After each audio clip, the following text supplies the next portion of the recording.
it is a threat to the whole of Europe. It really depends which way the what we call downwind hazard is going at the moment, where that radiation would go. I think equally it could go east into Russia, and hopefully that would prevent the Russians doing something really demonstrative and creating, a massive contamination event. There's an accusation from a Ukrainian official that Russia has started a mad panic as it evacuates the occupied areas in the vicinity of Europe's largest nuclear power plant. Well, the evacuations began over the weekend and they've raised obvious concerns that the plant in Zaporizhzhia may not be safe. Hamish de Bretton-Gordon is former commanding officer of the UK's Chemical, Biological, Radiological and Nuclear Regiment and joins us now.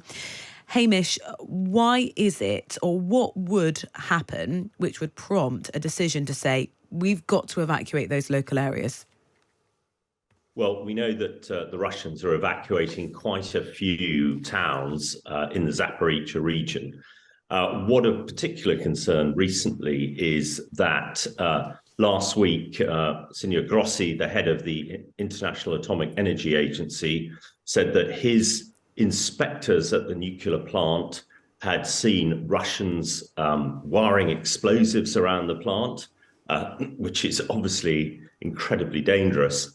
And then there was a report from the Russians that the huge dam and reservoir at Novy Kakhovka was potentially overflowing. And if that dam was breached, the flooding would impact the nuclear plant, could in fact impact its power supply. And without a power supply, the cooling system that keeps the fuel rods in the reactors and the spent fuel rods subcritical could fail. I think even perhaps of greatest concern is that after the drone attack last week and Putin claiming that it was an assassination attempt, he said he would escalate it, in a significant fashion. Zaporizhzhia has always been at the heart of Russian threats. And with the Victory Day, the 9th of May, coming up tomorrow, the Russians are very symbolic. There is obviously a concern that they might do something, claim that Ukrainians have fired missiles at the plant and blow things up. So it is really worrying. And this is a massive nuclear power station. A potential accident or deliberate attempt to sabotage it could spread contamination, all over Europe. Yeah, talk to us about the repercussions if something does go wrong. Well, there are lots of things and scales. The first thing to say is Zaporizhzhia is a relatively modern nuclear power station. It is the second largest in the world, and it's about 4 times the size of Chernobyl that everybody knows about. Now, it is very unlikely that a missile or rocket hitting a reactor would cause a chain reaction, which would lead to a meltdown and an explosion and fire. But there could be a release of contamination if the power supply fails and the coolers to the reactors fail. That could lead to contamination. So the key thing, I think, is that actually now the authorities have much better way of monitoring this potential radiation, so could react more quickly. However, if there was a Chernobyl-type fire and explosion, then the contamination would probably be as significant as Chernobyl, and I think everybody knows that. And quite a lot of that contamination actually came down in the UK, predominantly in North Wales. So it is a threat to the whole of Europe.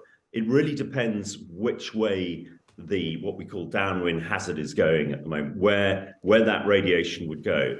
I think equally it could go east into Russia, and hopefully that would prevent the Russians doing something really demonstrative and creating, a massive contamination event. Because the analysis has been if they're evacuating nearby towns, that suggests shelling nearby the plant, which has caused that fear and concern. What kind of level of safety protocol has to be in place at the plant, and where do you think that's currently lacking?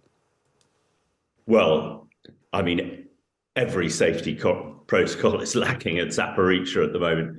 We've had Russian troops there really since the get-go in February last year. There's been a lot of fighting around there. It is absolutely the last thing you would do. And myself and other experts in this field have been calling really since the beginning, since the Russians first took over the plant, to have a demilitarized zone there. That is the only way one can be certain that there wouldn't be an accident or deliberate act. And if the Russians are so concerned about this, then they should cooperate with the United Nations. And the United Nations, along with the International Atomic Energy Agency, should get in there, probably have a demilitarized zone at least 30 miles around the place so that an accident could not happen. Because at the moment, the safety is just not something that would be acceptable, or the levels of safety anywhere else in the world. And this is in the middle of a war zone, and has the potential to become a sort of improvised nuclear device, improvised nuclear weapon. And that is, I think, the way that the Russians look at it, which is why hopefully the UN can have some influence, get some people on the ground, and get all the military Russians, at least 30 miles away. And I'm sure the Ukrainians would avoid it as well. Yeah, we're hearing that operating staff were still at the site, but clearly from the International Atomic Energy Agency, they're saying there's deep concern about what is, as you've described there, an increasingly tense, stressful and challenging set of conditions at the very least. Hamish, thank you very much for your time. Hamish de Bretton-Gordon, former commanding officer of the UK's Chemical, Biological, Radiological and Nuclear Regiment.